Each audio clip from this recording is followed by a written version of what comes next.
আসসালামু আলাইকুম রহমতুল্লাহি বারাকাতু।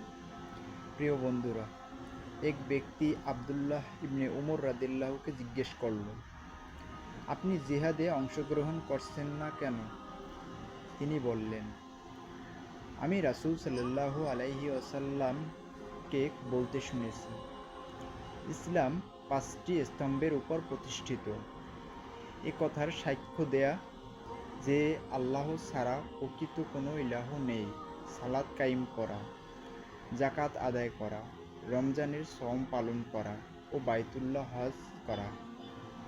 জিহাদ প্রথমত ফরজে কিফায়া, কিছু সংখ্যক মুসলিম আদায় করলেই সকলের পক্ষ থেকে হয়ে যাবে, আর কেউ পালন না করলে সকলেই গুনাহগার হবে।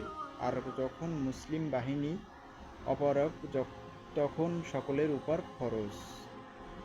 আল্লাহ ও তার রাসূল সাল্লাল্লাহু আলাইহি ওয়াসাল্লাম এর দ্বীনের অনুশাসনের প্রতি ঈমান আনার নির্দেশ দেয়া এবং তার প্রতি মানুষকে আহ্বান করা, দ্বীন সম্বন্ধে জানার জন্য প্রশ্ন করা ও তা সংরক্ষণ করা, আর যার কাছে দ্বীন পৌঁছায়নি তার নিকট দ্বীনের দাওয়াত পেশ করা।